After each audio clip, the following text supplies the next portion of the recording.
Guys, ilisan muna natin ito sa asin para mawala yung lasa.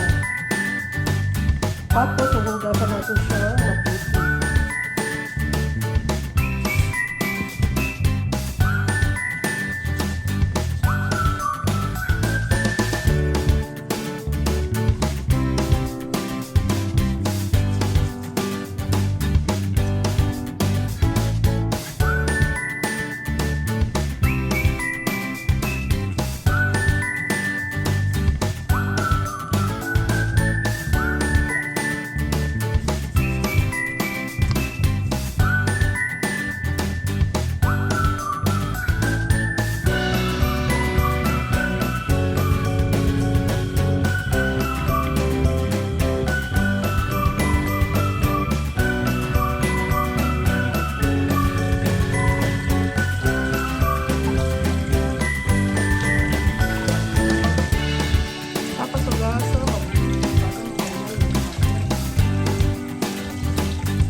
I-blender ko lahat. Guys, ito yung ating pineapple juice. Ang ating mga sangkap ay walang tamang sukat. Okay? Ito yung ubod ng ating scallions, yung ating onion, leaves, tapos tapos tayo tanglad, sibuyas.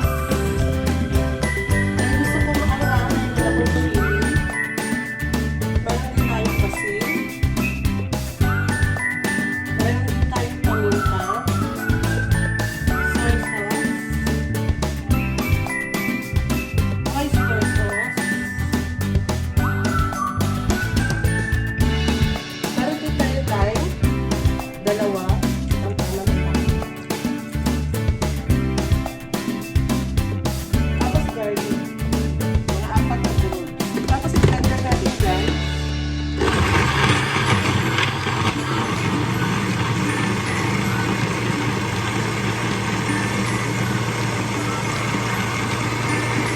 Tapos ito na yung blender natin.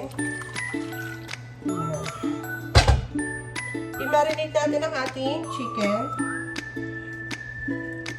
overnight. Kung gusto niyo, nagmamadali kayo, ay di pwedeng iluto niyo na agad.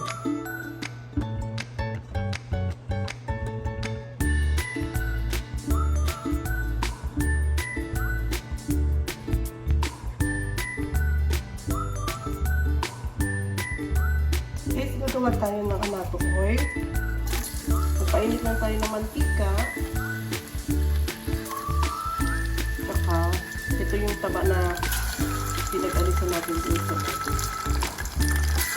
Lutuin lang natin yan hanggang sa mag-brown na yung taba.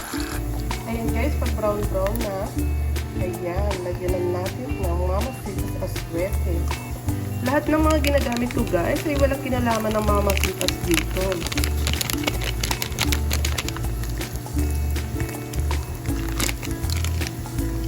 Tapos halo-haloin lang natin.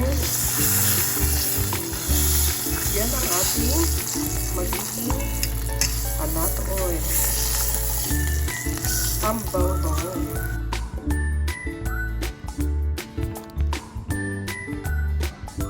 Magpapabaga na tayo ng uling.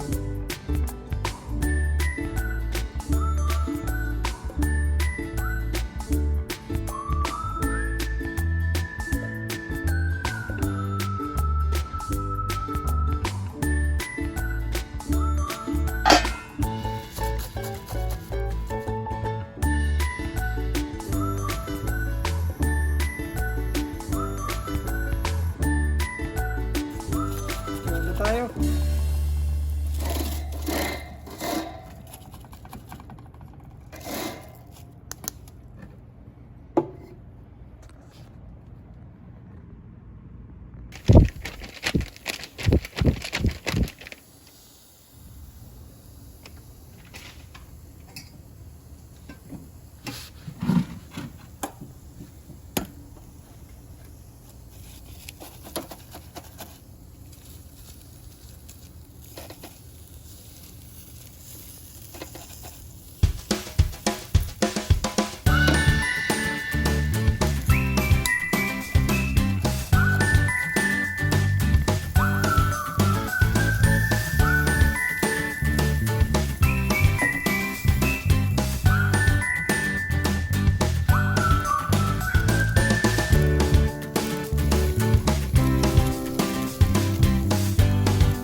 Gagawa naman tayo ng java rice.